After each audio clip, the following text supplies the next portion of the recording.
La campanella di inizio anno scolastico sta per scandire il ritorno in classe per gli studenti. Intanto a suonare è l'allarme legato all'aumento dei costi per il trasporto.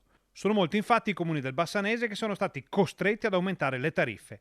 Una decisione che, come è prevedibile, ha creato malcontento in tantissime famiglie. Nelle settimane scorse la Giunta del Comune di Romano ha dovuto adeguare le tariffe del trasporto scolastico comunale a quelle che sono le nuove tariffe che ci ha di fatto imposto l'ente che ha vinto questa gara.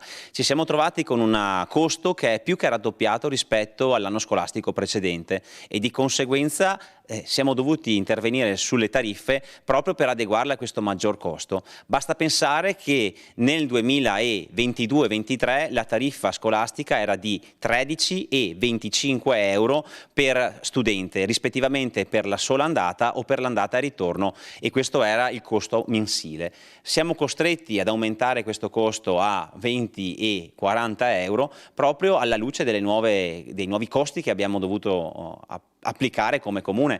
Siamo passati da un costo complessivo di 60.000 euro a oltre 110.000 euro. Aumento dei costi anche per la preaccoglienza scolastica a Rossano Veneto. Qui a incidere sulle tariffe è stata l'assenza di volontari disponibili a svolgere il servizio e così la scuola ha dovuto affidarsi a una cooperativa.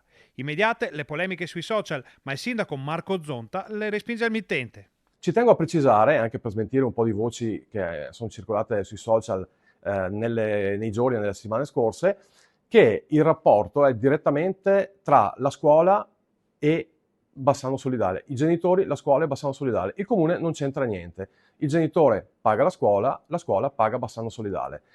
Ecco, chi fa polemiche sui social a volte dovrebbe magari informarsi prima.